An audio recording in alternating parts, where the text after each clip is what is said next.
Hello, my name is Gareth Young, and I'm a postdoctoral research fellow on the vSense project at Trinity College Dublin, and I'm here to present our paper, a case study on the use of volumetric video in augmented reality for cultural heritage.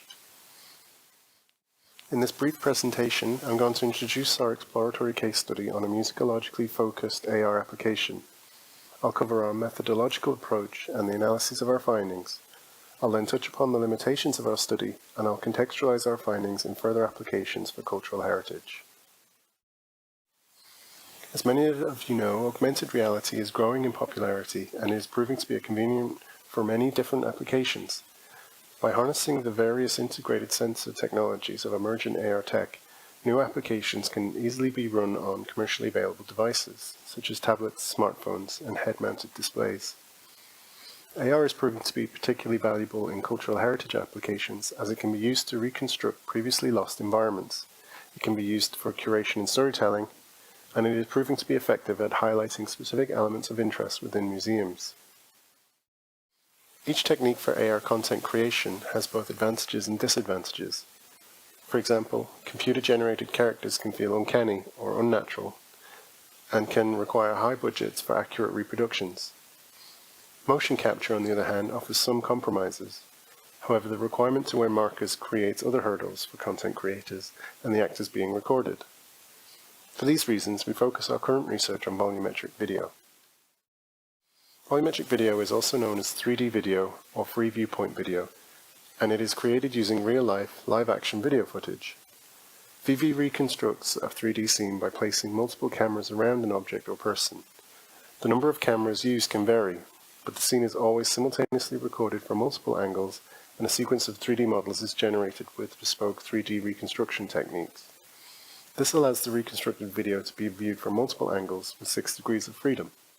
Here you can see an example of this process with regards to the capture in a green screen studio, the reconstruction of a mesh, texturing of this mesh onto the 3D model, and its reproduction as an AR application. In line with our current project goals, we wanted to explore new methods for enriching visitor experiences on location in the long room of the Old Library at Trinity College Dublin. The Old Library is one of Ireland's biggest tourist attractions and holds thousands of rare and very early printed books and special collections. To achieve this, adjacent to the bust of Dean Jonathan Swift, we reconstructed a 3D model of Swift as a VV character. Here's a video of the VV experience. Jonathan Swift here. That's Dean Swift to you. I say, name me a book that has never been out of print in 290 years. I'll tell you. Gulliver's Travels, written by yours truly in the city of Dublin in 1726. I was a student in Trinity College in 1692. Good Lord, things were very different in those days, I can tell you. Once, I had to beg the senior dean's pardon on my knees in public for going into the city without permission. My class marks weren't great either, I admit. Bad for philosophy, negligent in theology. However, I was well known for keeping a good fire, for good company, and great conversation. The main contributions of this particular paper are to present a comparison of the effects of AR devices on perceived quality, comparing a tablet device with a HMD, and to report on the formative quantitative and qualitative analysis of the different parameters affecting our users' experiences. As a formative pilot study, we invited members of the TCD faculty to experience the VV reconstruction of Swift as he delivered an anecdotal, educational, and light-hearted story of his experiences at TCD. We then measured and compared the technologies used via fixed questionnaires and open-ended questioning. The quantitative analysis measured the quality of the application, visual quality of the representation and audio clarity, the intensity of technical errors, and the user's preferences. The results show that the overall experience for this application was rated as good by all the participants, that the overall rating of the quality of the representation was also good, and that the audio clarity was considered as excellent. When comparing devices, the visual quality of the representation for both platforms was rated as good, and there was no statistically significant difference in the perceived quality between the two devices. The intensity of technical errors showed that there were a few notable disturbances experienced, but some of these problems were somewhat expected concerning losses in audio-visual synchronization and the loss of scene tracking due to the current technological limitations of the application.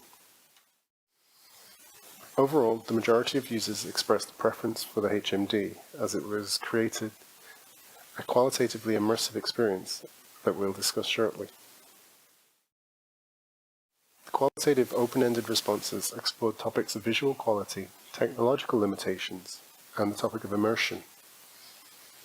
Regarding the visual quality of Jonathan Swift's representation, the participants revealed that they like it, but it needs to improve.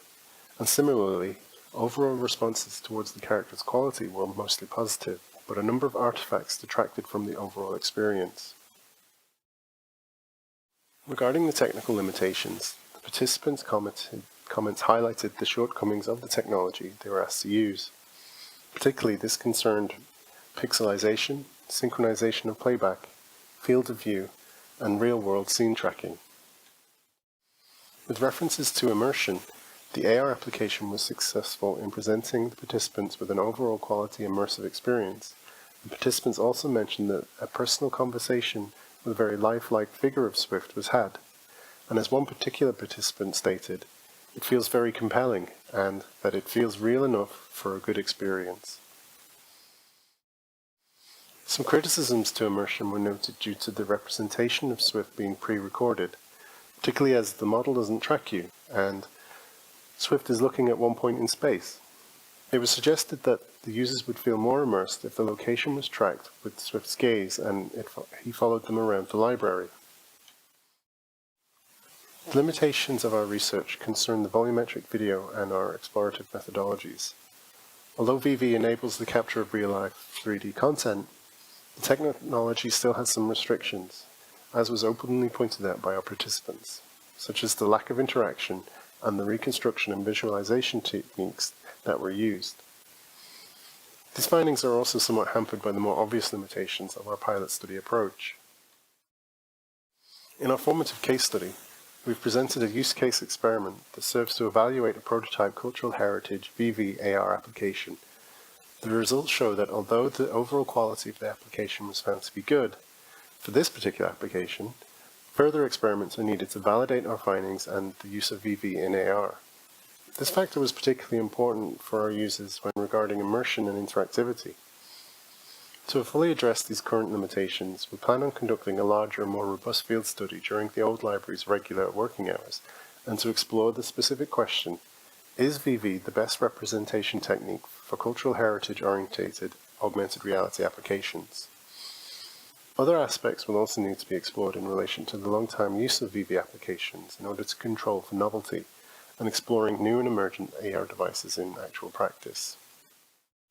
Unfortunately, due to the impact of COVID-19 on tourism in Ireland, further user studies that are targeted at visitors to the library are in jeopardy.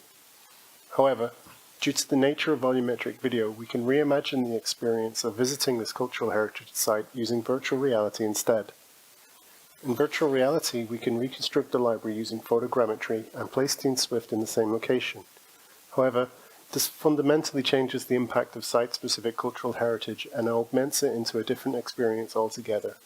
We hope that we can continue to explore the possibility of capturing user experiences of volumetric video in augmented reality for cultural heritage in the near future, but until then, we will continue to work with cultural heritage sites to provide further support to this industry during these very troubling times.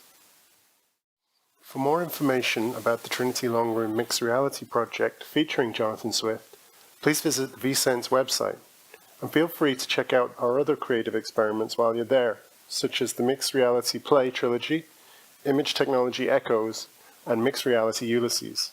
Thank you for listening, and I look forward to hearing your questions.